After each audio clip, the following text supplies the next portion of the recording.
Bonjour à tous et à toutes, enfin bonjour ou bonsoir, c'est Septimus Blex. On se retrouve pour une revue Transformer. Donc si vous n'êtes pas Transformer et encore moins jouet, passez votre chemin. Quant aux autres, bienvenue. On se retrouve aujourd'hui pour passer en revue Dead End, du line-up Combiner Wars, qui est donc la deuxième partie de Menasor. On va regarder tout de suite l'emballage. Donc ça, vous voyez, il est W et il y a un comics là-dedans. Voilà, donc ça déjà tout de suite ça me botte. Voilà, ensuite, on voit le robot à l'intérieur. Super stylé. Ici, en photo, le mode voiture, les accessoires. Joli ça, très joli, j'aime beaucoup. Voilà. Donc, il combine donc le Menasor. Comme je le disais, c'est le numéro 2 sur 5. Et donc, comme vous voyez, ça c'est une version destinée seulement au marché anglais, j'imagine. Voilà. Puisque on n'a pas ici de traduction. Ce qui indique forcément que le comic doit être en anglais. Ce qui ne pose pas de problème. Enfin bref. Donc voilà, c'est censé être le bras droit. Voilà les 5 pour combiner Menasor. Ici en version robot. 11 étapes. Mode voiture. Et c'est toujours fabriqué au Vietnam. Voilà. Voilà pour l'emballage.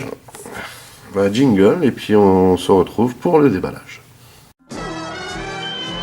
Donc nous voici rendus au déballage. Alors on va voir si ce blister là peut être conservé. Alors, toujours pareil, avec un coup de papier.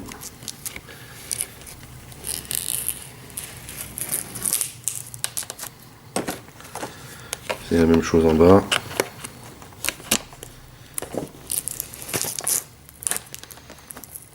Voilà.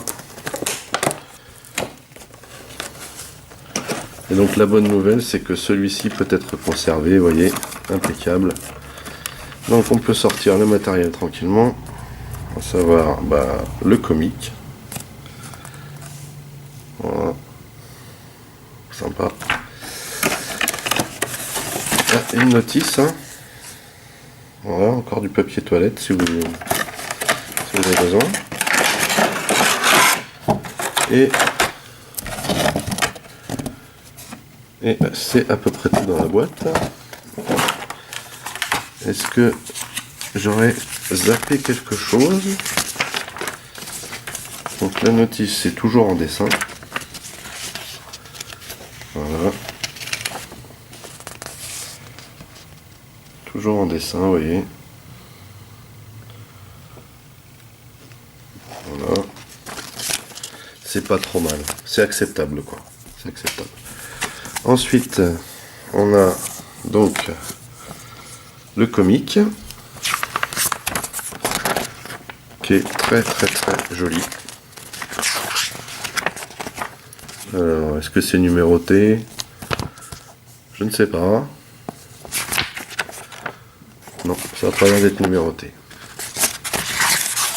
Donc voilà, très joli les comics. Très sympa. Ouais, il n'y a pas beaucoup de dialogue, donc voilà. Je découvre un peu en même temps que vous, mine de rien. Ah ah. Voilà, et donc on a ici Dead End dans son pactage, et on va le libérer immédiatement.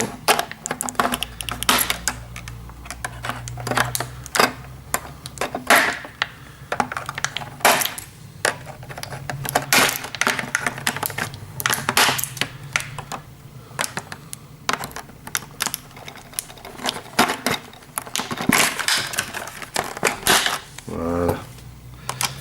Donc on a ça. On a ça. Et on a ça. Voilà ce qu'on trouve dans le blister. Jingle, et puis on se retrouve pour passer le mode robot en revue. Donc, voilà pour Dead End en mode robot. Donc pareil, super bien articulé.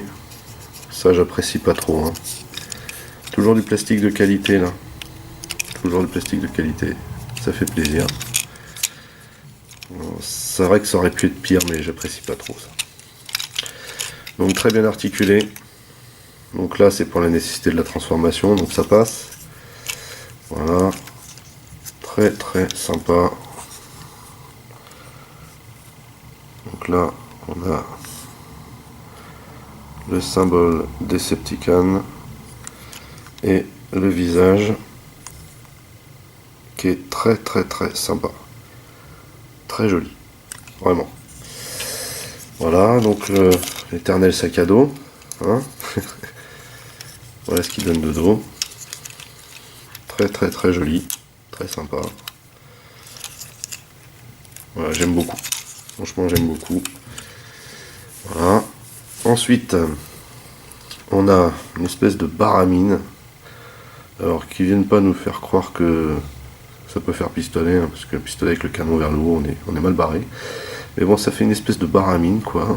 Donc, comme c'est censé être une équipe de psychopathes, je trouve que ça le fait, c'est sympa. Très sympa. Voilà. J'aime bien ce genre de détails. Je trouve ça drôle. Voilà. Et ensuite, on a le fameux pied-point-flingue. Moi, je trouve moche. Voilà. Voilà à quoi ça ressemble. On voit à l'intérieur, hein, le point. Donc là, il est en mode pied ou canon. Au choix, quoi.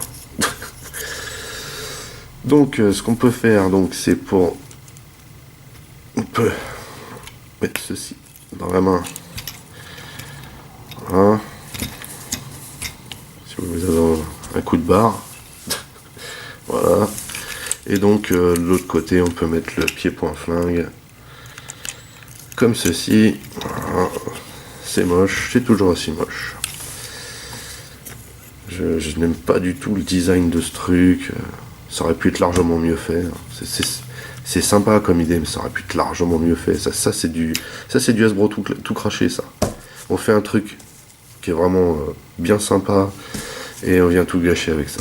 Voilà, c'est du Hasbro, quoi. Vive les compagnies tiers qui nous pondent des kits. Donc voilà. On va laisser avec sa baramine. On va faire un petit comparatif de taille. Toujours avec mon Optimus G2. Voilà. Petit souci de... Voilà. Donc là on est taille de luxe. On est bien là. On est dedans. Au niveau de la taille, vous voyez un petit peu ce que ça donne. Peut-être que je le mette droit. Voilà. Voilà. Ce que ça donne au niveau de la taille. Donc au niveau de l'échelle, bon, voilà, on est proche de l'échelle d'un TFC là. Hein.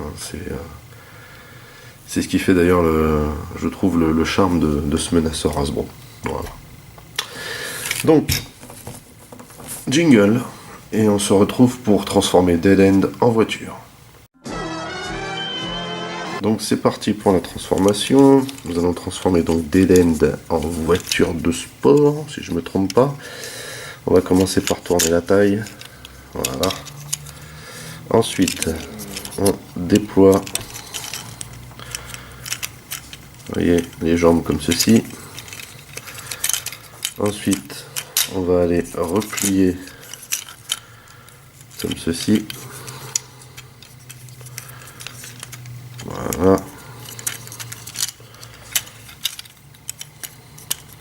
On attache. Et même chose pour le dessous. Voilà.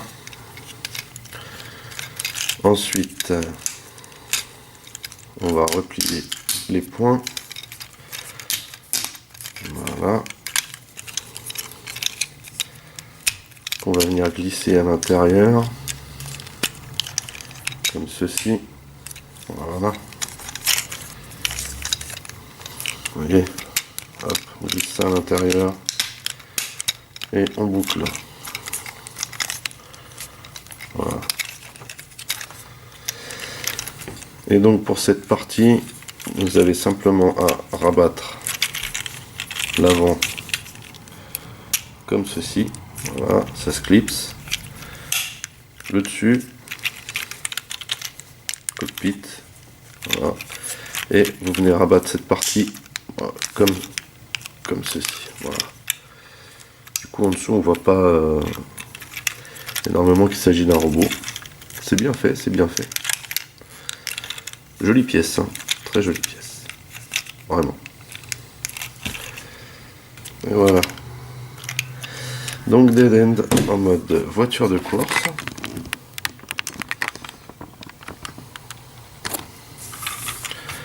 Voilà, super sympa. Jingle et on se retrouve pour jeter un œil sur le mode véhicule. Donc voilà Dead End en mode voiture. Très joli. Logo Decepticon à l'avant. Les phares. Beaucoup la finition des phares. Il y a beaucoup de détails. Hein. C'est très très très joli. Ça roule très bien. J'aime beaucoup les côtés comme ça. Ah, vous voyez.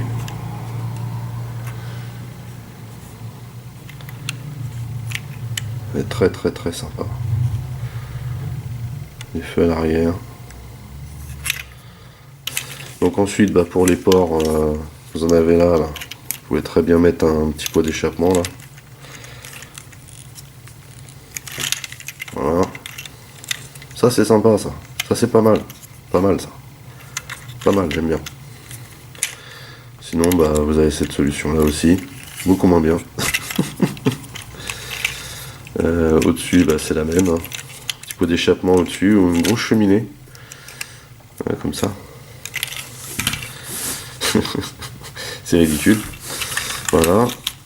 Donc ça c'est pour le stockage, hein, rangement. Ça à la limite ça passe quoi. Ça passe. Ça aurait peut-être encore plus passé sur une muscle car, mais ça passe. Et donc l'horrible pied-point flingue hein, peut se mettre ici. Vous voyez. C'est magnifique. C'est magnifique. Voilà, Dead End part en vacances hein, avec la malle sur le toit. Donc voilà, ça roule très bien. Même avec la malle sur le toit. Hein. Voilà. Ça aussi on peut le mettre là, sur le côté, hein, bien sûr, histoire que la voiture ne touche plus le sol. Voilà. Donc ça c'est absolument tout naze. Mais sinon, la voiture en elle-même, terrible. Terrible. Terrible. Alors un petit comparatif de taille pour les voitures. Bumblebee Age of Extinction. Voilà. Et avec Dragstrip.